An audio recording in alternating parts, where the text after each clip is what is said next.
Ja, als burger ga je op bezoek bij mensen die iets heel slims mooi maken hebben. Een plaats die doorbaand is of een bijverlen hebben.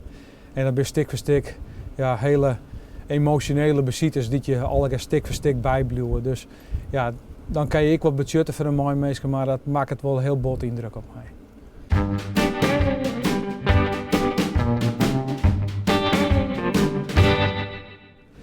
Ja, als beginnend burgemeester is natuurlijk het hele jaar oorschaduwd door de coronacrisis. En als burgemeester speel je daar een bepaalde rol in. En natuurlijk voor de ondernemers en al die mensen die in de verpleegtehuizen en in de zorg is het al een volle slimmer geweest dan voor mij.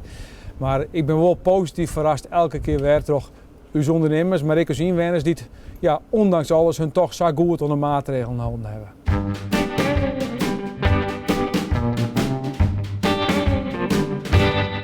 Nou ja, om een simpel voorbeeld te nemen, de eerste lockdown die werd op snijtermiddag aankondigen en die moest oorloeren letter van krijgt wezen. En toen ja, ben ik voor het dokken ingegaan en bij de restauranthouders deel gegaan. En Elsen in werken mooi, die zouden de gasten hier behemelen het eten nog even en dan doen we de tent dicht. Want we moeten als je dan een stapje. En dan wie net iemand die zei van de doen we net.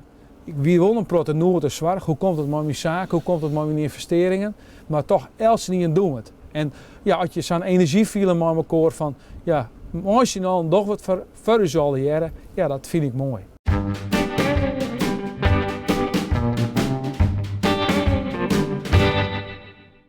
Het komende jaar zullen wij vanuit de geervoeging van de drie gemeenten, ben we nu al een eind op streek met uw gemeente in Noord-Friesland.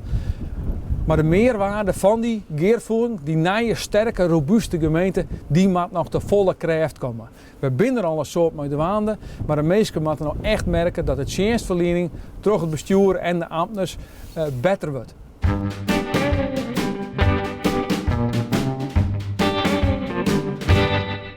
Ja, twee dingen.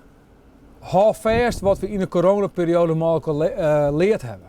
Dat we machinaal voor elkaar de schouders eronder zetten moeten. Dat we om elkaar denken moeten en dat we elkaar vasthouden.